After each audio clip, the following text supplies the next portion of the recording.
1075 WGCI, the Shy's #1 for hip hop and R&B. You know what it is, the morning show with the destined legend Leon Rogers, the beautiful Kendra G, myself, the shortest damn man in Chicago, Kyle. And we got a guest on the show right now who is more like family. He comes to town every time he drops something dope. He's from right up the street in Gary, Indiana. He's making major moves in Hollywood. Hey, yo, director, producer, Deon Taylor's on the line with us this morning. Yeah. It's good to see you, bro. Man, good to be seen, man. Good to see you guys. Yeah, for sure. Now, we got a lot to unpack, but we're going to start with the fact that you are coming back to Gary, Indiana for a big deal as part of the Gary International Black Film Festival. And you being from Gary, Indiana, they're rewarding and honoring you and all the accomplishments that you've made so far in Hollywood, correct? I say, man, that's what they say, man. That's what they said. No, look, man, it's an honor, man. You kind of do what you do, man, every day as an art or a craft or a hobby or whatever it might be. But you never expect anyone to, celebrate you. At least I don't, And but it was a blessing, man, to get the phone call and for the festival to say, hey, we want to bring you back home to Gary and give you the keys to the city and talk film and do a workshop with you. I was out of all the stuff I've done, that was probably one of the coolest phone calls, just because, that's your roots and, my father, my sister, my entire family. So it's like, wow, man, I get to go back and kind of do something really cool, especially for the city right now, knowing they need it. Yeah. Deon, I always think about the first time I met you, it was with Laz. You guys were in Chicago to do a premiere and we rode over together and that was my first time ever meeting you. And you're so big time. I didn't even realize I was in the car with a big time director at that moment. I thought we were just riding over to see the movie together. You've done so many different movies since. I want to talk about Power because you're behind the one with Joseph Sikora and you did a video working here in Chicago with being an all-black cast. Yes. That, the people behind the scenes, that was so dope. So it's two questions in one. The first thing is I'm just super proud of you because you've been making so many big moves. But let's talk about Power. It's not. Was it called Power? What's the name of the Joseph, the Tommy show? What's the name of that show? Force Power. Okay. Yeah. So first of all, I'm not big time. And yes, me and you rode in the back of the car with Laz Alonso. We were actually screening Traffic. That's right. Yeah, that was dope. Yes. You're big time. Stop it. You are big time. Okay. So Power it was incredible. I was at home and obviously Joe Sikora is a good friend of mine. I got a phone call from Joe and he's like, hey, quick question. Would you be interested in shooting the finale of Power? And I'm like, I'm driving on the freeway. I'm like, man, you crazy? What? Yes, I would love to shoot it. And before I can hang up the phone from him, 50 Cent is on the other line like, D, I got to ask you a quick question. I'm like, man, hell yeah, count me in. So, it was a blessing, man, just to be able to do that. I'm a big fan of Power, loved it. Then obviously like a lot of people watching all the spinoffs, but this one is different because it's Tommy. You know what I mean? It's the direct spinoff of the show.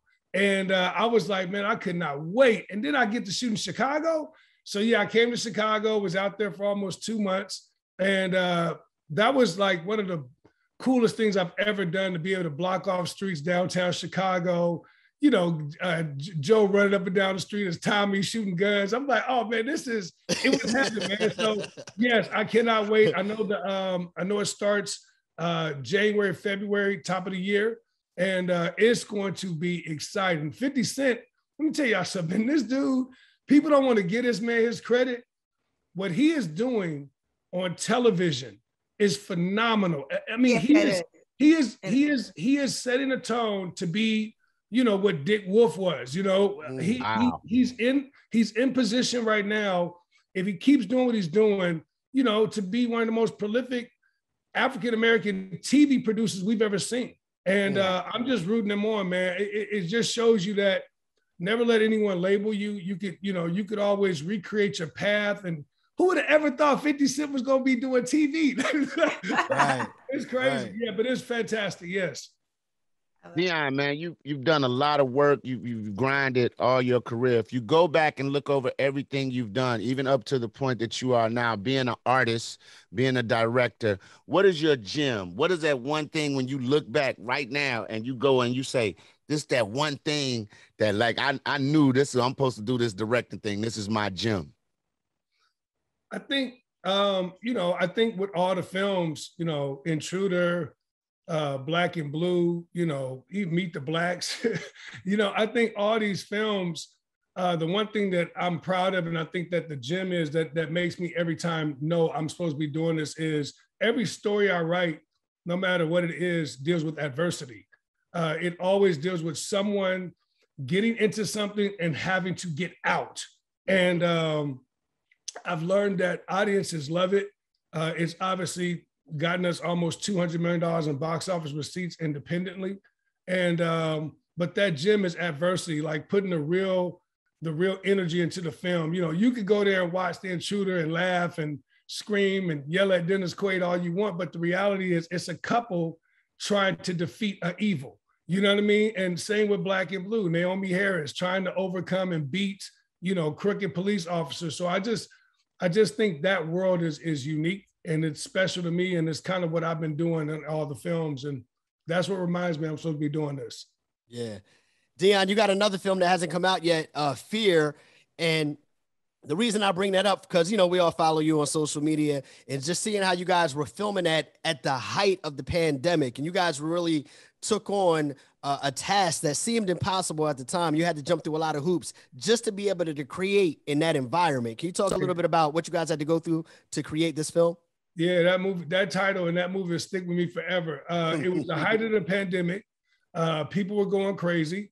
We were all, scared. We had got to the point where we was like, damn, the whole world is really shut down. And I remember sitting in the house, and it was probably like month 5 for me. And I was like, man, this is crazy. And I ended up writing like on a pad, like an idea for a movie. And I live up near Tahoe, a lot of trees, a lot of cabins. So I'm like, I wonder if I could shoot a movie right now. And this happened. Like, I didn't have no script. Joseph Secor was in New York at the time. I called Joseph on the phone and was like, yo, I got an idea. We got $1 million. I said, we can shoot this thing in 14 days. Can you come to California and shoot this? And he was like, yeah. He was like, I'm gonna get in the car and drive from New York to you because I'm not getting on the airplane. Wow. Called T.I., called King Batch, called Terrence J, called all like Terrence J. And I was like, yo, y'all got to come down here. Everybody came. And this is how that movie came about. Roxanne, who's my producer partner, got on the phone because, we couldn't do nothing. Everything was shut down. She ended up calling the CDC and finding out what we could do if we wanted to like get together to shoot something. They had never even heard of anyone wanting to shoot anything. They gave us a pass and told us what we had to do. We were the first people in the country, we found out while we started shooting, to ever shoot a movie during the pandemic. So when we finished the movie, we were all scared every day because we had to do all these tests. Everybody like, damn, I hope everybody's infected. We finished, no one ever got sick. No one ever got, a positive test. When we finished, I walked out of set and NBC, MSNBC, like every news channel you could think of is there, like doing an interview, like, yo, what? And I'm like, I guess we're the first people to do it. Studios started calling us. So just remember, man, like, we always groundbreaking. You know that? Like, yeah. We always groundbreaking, man. I said to myself, like, man, this is crazy. Like, soon after, 2 or 3 other movies kind of called us, asked how we did it. And that's how that whole thing started. But yeah, Fear is going to be coming out top of the year. It is crazy. It's probably my last horror movie for a long time. I love horror. But yeah, this one was really, really good, man. Dope. Deon, what do you think about, because when the pandemic happened, the movie theaters got shut down. So I feel like streaming really, came to life because now people were streaming and we're actually used to streaming. So as you, a movie producer, how do you feel about that? Are you okay with releasing movies like on the streaming platforms, or do you always kind of want your movies to be in a movie theater? I'm a theatrical guy.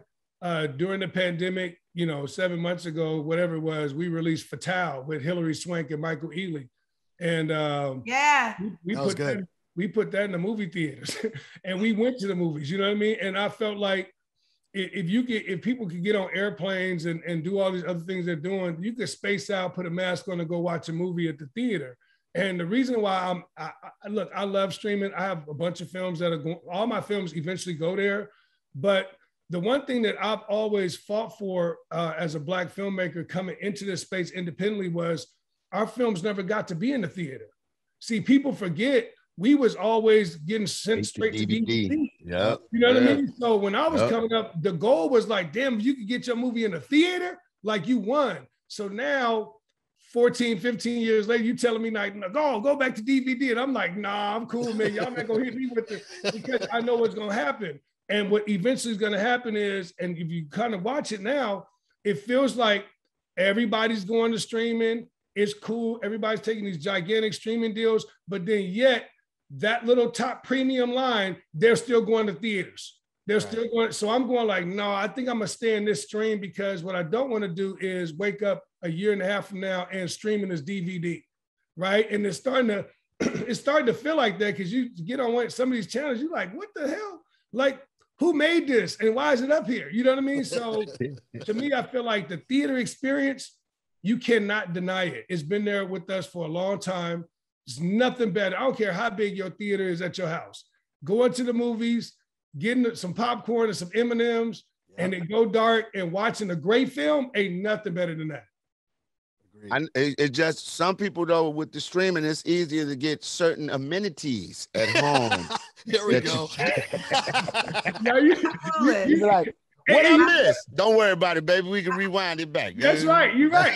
But you know, at the same time, it also like, I don't know, man, because like some films, you know, some films you have need to, the theater. You got, like Bond is getting ready to come out. James Bond, like, yeah, you could watch it at home, be like, yeah, that was dope. But no, you got to see that in the theater, man. It's IMAX. Yeah. Right. Yeah. Transformers or something like that. All of that. Fear. Yeah. That's right. That's right. Exactly. Promote your own movie. That's right. That's right. Coming from GI, man, you know, it's a place that's kind of like some spots on South Side of Chicago. They say you're not supposed to make it from there. You know, you're not set up to win out there. So how does it feel for you to be like, I know you said it's good to be appreciated, but really let people understand the grind. What was it like coming out of Gary, Indiana, man? Yeah, man. I mean, look, I left Gary in high school. And I always credit my mom. You know, she was a rebel and she was a dreamer, and she was, you know, 5th generation Gary. You know, went to Roosevelt, you know, Charleston, like the whole nine, man. And it was just so bad. My brother at the time was there, and I had cousins that were, being killed. I had 2 cousins that were killed out there. And my 3rd cousin one morning just got up and got on the bus and went to the military. You know what I mean? It was like that type of energy. And she was like, we getting out of here. And she got in the car, put us in the car one day, all of us, the dog and everybody, and just drove to California. She had a friend that lived, you know, in Sacramento at the time. And that's how I kind of left. And then I ended up coming back a year later, like, nah, I don't like it out there. I went back. And, but, you know, the rest of my family ended up staying there, my dad, everybody else. But what's interesting about Gary, man, is I think about it often. Those moments out there, the moments of people in Chicago, any inner city kid, if you really grinding and trying to find success, those worlds is what fuels you. You know what I mean? Like I remember I remember, you know, holes in my shoes. I remember, you know, fighting on the corner, like, you know, hoping you don't get jumped, you know, all those things, it just kind of builds character, if that makes sense. And when you're younger, you don't really know the world you're in. That's the only world you know until you escape. And the one thing that I think is great about mentorship and about other people that come out of inner cities like we do, like you guys, and then go back, is the fact that you can educate the next generation. You get to go tell somebody that is different. You get to go tell somebody that this systemic world that they've built for us is not like this everywhere. You can, you know what I mean? You could overcome it. I feel like so many of these areas are like the Matrix, you know what I mean? Where it's like they put the liquor store in the corner, you know, they supply the weed in these little areas, and the schools aren't that great. And every now and again, man, you have people that's in there breaking through, showing light so people could actually get out of those worlds. And I'm hoping to, I'm happy to just be able to go back, man, and do that for the young kids or some of the filmmakers in Gary and be like, yo, man, here's what it is.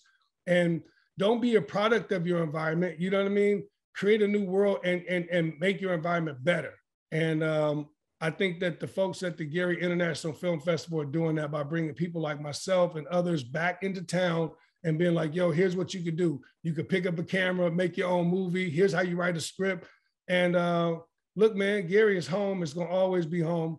But at the same time, I think it's time for us, just like Chicago, for more of us to step in to make sure that these kids know, man, violence and that type of activity, that ain't doing nothing but, man, but the new slavery. Mm-hmm. Well said. Man, that's strong. Yeah. One thing about you too, Deon, like, we see the products and the films that you're putting out and the moves that you're making as a professional, but anybody that follows you on Instagram, we kind of almost look at you like an inspirational speaker at times too. Like you're always, one thing about you is like, you're always upbeat. You're always speaking positivity. You're always speaking unity. And even, integrating that into what you just said about the Gary International Black Film Festival and coming back and talking to the kids there. I was lucky enough. I got a chance to witness you do it in the Bronx, New York. You know what I mean? When Black and Blue came out, I was out there with you. We got a chance to check it out. So 2 things, I guess. Where is that inspirational speaker side of you? Where does that come from? What, how does that, what fuels you to be that way? And when you speak to these kids in Gary at the film festival, what's the main message that you want to get across? Man, I think the energy comes from where we come from. You know what I mean? Like if you really come from where we come from, then you understand it's not easy, man. Like none of this is easy. Like this ain't, you don't wake up and be like, oh yeah, I made it. Like, no, man, like this is hard. You know what I mean? And you go through a lot, man. I've had so many metaphysical deaths doing this, man, where you just lay on the ground or you just sit in the corner like, man, what am I doing?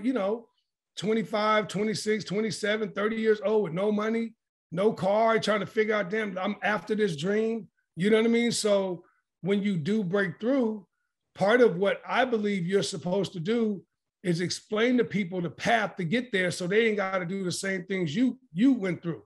You know what I mean? And it's kind of like being a father, man. Like your job with your kids is to make sure they don't go through what you went through. So I kind of apply that to my life. And I try to explain that to a lot of people because coming into Hollywood, I always make a big impact about being told no. But the reality is, you're not accepted in certain rooms. So what we have to do is we have to become, entrepreneurs and learn how to do this stuff on our own. I know no one that went to film school. You know what I mean? I didn't know anyone that had, big cameras to make movies. You know what I mean? Like that just wasn't the hustle we came from. So you're learning that you're generation 1. So when you're generation 1 of doing any of these things, being a VJ, working in radio, being a producer, whatever that is, your job now is to explain to others that are trying to get there, man, this is how I did it. This is what I did. This is what this is how I jumped over that thing so that they could be, greater. And then for Instagram, that's interesting to me, man. When I look at that platform, I try to explain to people all the time, Instagram, when you have a page, I don't care if you got 1 follower, that's your channel, right? So how are you programming your channel? And I look at Instagram that way. Are you on there shaking your butt? Because if that's what you're doing, then that's your channel. You know what I mean? Now, if you always shaking your butt on Instagram, or you always doing something silly, or you always smoking weed, or whatever that is, when it comes time to say something serious or impactful, most of the viewers on your channel not going to listen to you because they know you for one thing. So you got to always understand, I have to have a line of comedy, fun, urban, hood, whatever it might be, but I got to always keep a line of integrity. So if I need to ever use this to say something real, you know what I mean? Because Instagram is a weapon. This social media is a weapon. You weaponize yourself because you're able to now speak out against things, do things of that nature. So I decided to make my channel be something where when you scroll and you stop, you're going to get something positive because there's so much negative on there. And I was surprised to see how many people visit that page every day. Right. Deon, I want to know how you keep the dream alive because you talked about being 27 and not necessarily having certain things that they say you should have in life, right? A car, a home, and you're chasing this dream. I'm quite sure there's people around you telling you, get a real job, you know, you're not gonna make it, settle for this life, which people hear every day. They hear this every day. How did you block out those people who didn't believe in you and pursue your career, even when you couldn't see the money value making from it yet? I think you got to be a little crazy. I think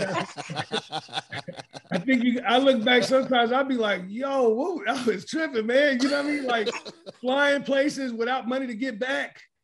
You know, like straight up, man, it's going to somebody's house and they're like, yo, can I stay over here for a couple of days? I got a couple meetings. Like, you gotta be a little bit, you know, crazy. And that's okay, because when you dream, you have to dream big and you have to chase it.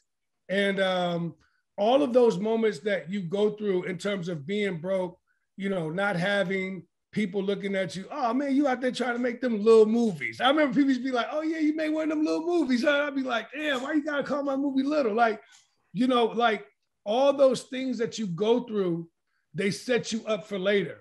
Everything that all those building blocks, it's the journey. And people don't understand that a lot of times. They think it's the destination. What makes you great is the journey. That's why young kids that get it handed to them, they can't keep it. Right. Right? Those that have to go through it, go through the sleepless nights, go through not having those shoes, go through not, when you get it, you understand it. You like, okay, I got this card now. All right, what's next? I'm not losing none of that no more. You know what I mean? I remember a long time ago, somebody was like, the goal is not to like have a bunch of money, it's to keep the money. You know what I mean? So the people that are able to keep the money are people that I believe have went through the journey and they understand what that means to have it. I love it. Man, listen, bro, when it's all said and done, everything's over, you're old head, you sitting back chilling and you looking at all your accolades and everything you've done. What do you want the world, the public, to say about director Deon Taylor? He changed the course of Black cinema. That's what I want. I want people to be like, I can't believe this dude came in. He was one of the first Black filmmakers to do all the genres and do them well. Comedy, horror, thrillers, dramas. I want that, because when I came in at first, I was like, I want to do horror movies. And I was told, you can't, like, why would you do a horror movie, man? You don't got no gang. Like, no, I'm like, nah, I came from that world. I don't want to shoot that right now. You know what I mean? And so now when I look back at what I've done, I'm excited to be like, man, I did Meet the Blacks. I did, you know, The Intruder. I did Black and Blue. You know what I mean? I did Traffic. And now I'm getting ready to do John Lewis, right? So I want to be that guy where it's like, damn, he didn't. So hopefully I'm inspiring other filmmakers to just be great content creators. Perfect segue, man. That's why they're honoring you this weekend. It's going down at the Gary International Film Festival. They're having what they call the Deonathon. The Deonathon is going down at the Gary International Black Film Festival, man. It's well-deserved. You know what I'm saying? We appreciate just meeting you and our interactions with you over the years, man. It's just great to see you continue to do more and more and more. And I'll just leave the last word with you, man. What do you want to say to everybody listening in Gary, Indiana right now, Chicago right now? You know, what words would you like to leave with them as you get ready to accept your honors at the Gary International Black Film Festival this weekend? Oh, man, that's tough. I would just say, wherever you are or whatever you're doing, sit down today or tomorrow or the weekend in the corner and talk to yourself about believing in you. Period. Stop waiting for people to validate you. Stop waiting for somebody to say you're good enough. Just learn how to believe in you. I think that goes a long way. It takes a lot of work to believe in you. And people think you just say, oh yeah, believe in me. Like, no, do you believe in you? Are you willing? Are you willing to sacrifice and go through whatever it is to get that, you know, that lawyer degree or that medical, you know, that medical degree or open up that store or get into that real estate? Believe in you, I think, is the biggest thing I will leave everyone. And then if you in the market and we out there, man, come through, man, learn a little bit about film. We're talking about entrepreneurship. We're talking about how to get films made, how to shoot films, how to write films. We're going to do a whole tutorial out there, man, about everything that you need to learn about doing movies and film. Word. Absolutely. Well deserved, bro, man. Thank you for spending some time with us today, man. And we look forward to catching up with you real soon, of course. Man, appreciate y'all, man. Thank you. Hey man, you know, I know you got to be a director because he got a coach voice, don't he? I can just hear you yelling at some kids on the football field. You got to get outside, Jay. You got to get outside. Still and contained. Y'all out here bullshitting. Get outside, James. We're gonna be out here all day. Man, we need to go help. Get out there with the Bears, man. We need some help. Oh, man, don't get me started on that. All right, y'all. Love, man. Appreciate it.